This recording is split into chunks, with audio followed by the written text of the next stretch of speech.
ಎಲ್ಲರಿಗೆ ನಮಸ್ಕಾರ. ವೇದಿಕೆಯ ಮೇಲಿರುವಂಥ ಎಲ್ಲ ಅಧಿಕಾರಿಗಳಿಗೆ, ಸಂಪನ್ಮೂಲ ವ್ಯಕ್ತಿಗಳಿಗೆ, ಎರಡೂ ಸಂಘಗಳ ಅಧ್ಯಕ್ಷರು, ಪದಾಧಿಕಾರಿಗಳು, ಕಾರ್ಯದರ್ಶಿಗಳು ಮತ್ತು ಸದಸ್ಯರು, ಇವರಿಗೆ ನನ್ನ ಪ್ರಣಾಮಗಳು. ಹಾಗೂ ಈ ಒಂದು ತರಬೇತಿ ಕಾರ್ಯಕ್ರಮದಲ್ಲಿ ಭಾಗವಹಿಸಲಿಕ್ಕೆ ಅತ್ಯಂತ ಉತ್ಸುಕತೆಯಿಂದ ಬಂದಂಥ ಎಲ್ಲ ಬಸ್ ಚಾಲಕರಿಗೆ ಮತ್ತು ಎಲ್ಲ ಅಧಿಕಾರಿಗಳಿಗೆ ನನ್ನ ಮುಂಜಾನೆ 12:30 ಆಯಿತು, ನನ್ನ ಪ್ರಣಾಮಗಳು.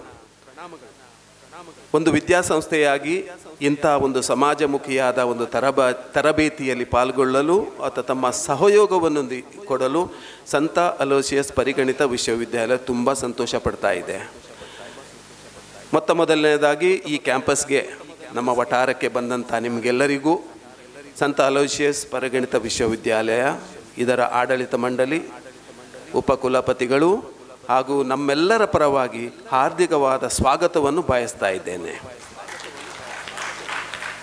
ಅದರೊಟ್ಟಿಗೆ ಇನ್ನು ಮುಂದಕ್ಕೆ ಕೂಡ ಇಂಥ ಸಮಾಜಮುಖಿಯಾದ ಅತ್ಯಂತ ಬೇಕಾದಂತಹ ಒಂದು ಸಿವಿಲ್ ಸೊಸೈಟಿ ಏನು ಹೇಳ್ತೇವೆ ನಾವು, ಅದಕ್ಕೆ ನಾಗರಿಕ ಸಮಾಜ ಅಂತ ಏನು ಹೇಳ್ತೇವೆ, ಇದರ ಬಗ್ಗೆ ಕಾಳಜಿಯನ್ನು ತೋರಿಸುವಂತಹ, ನಮ್ಮನ್ನು ನಾವೇ ಅತ್ಯಂತ ಸೂಕ್ತವಾಗಿ ತೊಡಗಿಸಿಕೊಳ್ಳುವಂತಹ ಇಂಥ ಕಾರ್ಯಾಗಾರಗಳು ಅಥವಾ ವಿವಿಧ ರೀತಿಯ ತರಬೇತಿಗಳು ನಡೆಯುವಲ್ಲಿ ನಮ್ಮ ಸಂಪೂರ್ಣ ಸಹಕಾರ ನಿಮಗೆ ಇದೆ ಅಂತ ಹೇಳಲಿಕ್ಕೆ ನಾನು ಬಯಸ್ತಾ ಇದ್ದೇನೆ.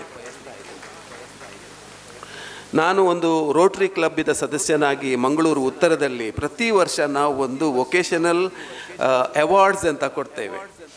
ಅದರಲ್ಲಿ ಒಂದು ಹೆಚ್ಚಾಗಿ KSRTC ಬಸ್ಸಿನವರು ಕೊಡ್ತಾರೆ, ಬಟ್ ಚಾಲಕರಿಗೆ ಕೊಡುವಂಥದ್ದು ಅತಿ ದೀರ್ಘವಾಗಿ ಚಾಲನೆ ಮಾಡಿದವರು ಹಾಗೂ ಅಪಘಾತ ರಹಿತ ಚಾಲನೆ ಮಾಡಿದವರು, ಅವರನ್ನು ಗುರುತಿಸಿ ಅವರನ್ನು ಅಭಿನಂದಿಸುವಂಥ ಒಂದು ಕೆಲಸ ಮಾಡ್ತೇವೆ.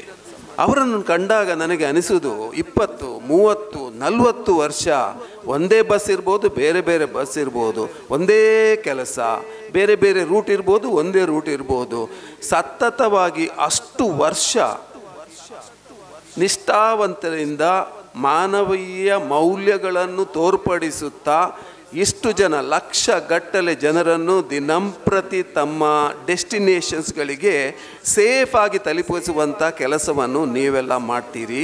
ಅವರು ಪ್ರಾಯದವರು ಬಂದು ನಮ್ಮ ಸನ್ಮಾನ ತಗೊಳ್ಳುವಾಗ ನಮಗೆ ಹೀಗೂ ಉಂಟೆ ಎಂಬ ಒಂದು ಭಾವನೆ ಬರ್ತಾ ಇತ್ತು ರೋಟೇರಿಯನ್ಸ್ಗಳಿಗೆ.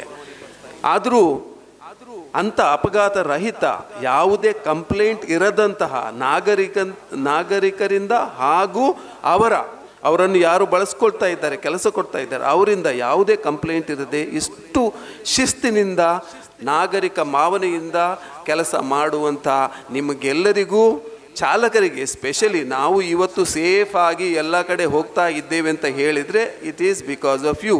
ಮೇಡಮ್ ಅವರು ಒಂದು ನಮಗೆ ಸ್ಟ್ಯಾಟಿಸ್ಟಿಕ್ಸ್, ಅಂಕಿ ಅಂಶಗಳನ್ನು ಕೊಟ್ಟರು.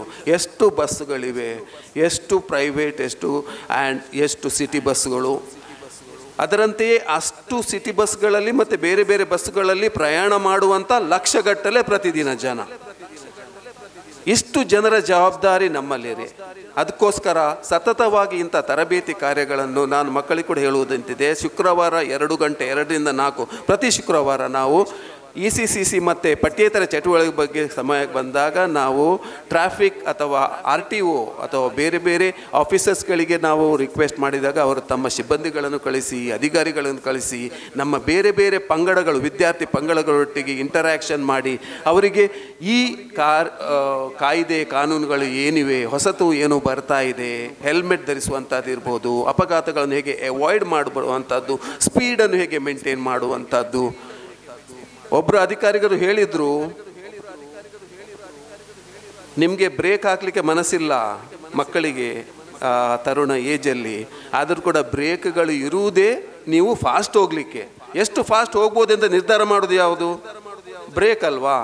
ಸೊ ಬ್ರೇಕನ್ನು ನೀವು ನಮಗೆ ಕಂಟ್ರೋಲ್ ಮಾಡಲಿಕ್ಕೆ ಒಂದು ಅಳವಡಿಸಿದ ಒಂದು ಸಾಧನ ಅಲ್ಲ, ಅದನ್ನು ನಮಗೆ ಎಷ್ಟು ಫಾಸ್ಟ್ ಹೋಗ್ಲಿಕ್ಕಾಗ್ತದೆ, ಎಷ್ಟು ಸೇಫಾಗಿ ಡ್ರೈವ್ ಮಾಡಲಿಕ್ಕಾಗತ್ತೆ, ಅದಕ್ಕೋಸ್ಕರ ಬ್ರೇಕ್ ಇರೋದು. ನಾವು ಕೂಡ ಟೀಚರ್ಸು ನಿಮ್ಮನ್ನು ಬ್ರೇಕ್ ಆಗಲಿಕ್ಕೆ ಇಲ್ಲಿ ಇಲ್ಲ, ನಾವು ನಿಮಗೆ ಬ್ರೇಕ್ ಇದ್ದದ್ದು ಯಾಕಂದರೆ ಎಷ್ಟು ಫಾಸ್ಟ್ ನೀವು ಮುಂದಕ್ಕೆ ಹೋಗ್ಬೋದು ಅಂತ ಹೇಳಲಿಕ್ಕೆ ನಾವಿರುವುದು. ಅದಕ್ಕೋಸ್ಕರ ಒಂದು ಬ್ರೇಕ್ ಬೇಕೇ ಬೇಕು, ಕಂಟ್ರೋಲ್ ಬೇಕೇ ಬೇಕಂತ ಹೇಳುವಾಗ ಮಕ್ಕಳಿಗೆ ಅರ್ಥ ಆಯಿತು. ಬ್ರೇಕ್ ಎಂಬುದು ನಮ್ಮನ್ನು ಕಂಟ್ರೋಲ್ ಮಾಡುವಂಥ ಸಾಧನ ಅಲ್ಲ, ಅದನ್ನೇ ಚೆನ್ನಾಗಿ ಬಳಸಿ ಫಾಸ್ಟ್ ಕೂಡ ಹೊಡಲಿಕ್ಕೆ ಆಗತ್ತೆ, ನಮ್ಮ ಜೀವನದಲ್ಲಿ ಮುಂದೆ ಹೋಗಲಿಕ್ಕೂ ಆಗತ್ತೆ. ಅದಕ್ಕೋಸ್ಕರ ಕಾಯ್ದೆ ಕಾನೂನುಗಳು ಬೇಕೇ ಬೇಕೆಂಬ ಒಂದು ಮನವರಿಕೆ ಕೂಡ ಅವರಿಗೆ ಆಗಿದೆ. ಸೊ ಎರಡೂ ಈ ಸಂಘಗಳೇನಿವೆ ಒಳ್ಳೆ ಕೆಲಸ ಮಾಡ್ತಾ ಇದ್ದೀರಾ. ಇನ್ನು ಮುಂದಕ್ಕೆ ಕೂಡ ಇಂಥ ಕೆಲಸಗಳು ಮುಂದುವರಿಯಲಿ, ನಾವು ಸೇಫಾಗಿ ಒಂದು ಟ್ರಾವೆಲ್ ಮಾಡಲಿಕ್ಕೆ ಅವಕಾಶ ಬರಲಿ, ಒಂದು ಉತ್ತಮವಾದ ನಾಗರಿಕ ಸಮಾಜ ಸಂಚಾರಕ್ಕೆ ಸಂಬಂಧಪಟ್ಟಂತೆ ನಾವು ಮಾಡುವಂತೆ ಆಗಲಿ ಅಂತ ಹೇಳುತ್ತಾ ಅವಕಾಶಕ್ಕಾಗಿ ಧನ್ಯವಾದಗಳನ್ನು ಸಮರ್ಥ ನಾನು ಎರಡು ಮಾತುಗಳನ್ನು ಮುಗಿಸ್ತೇನೆ.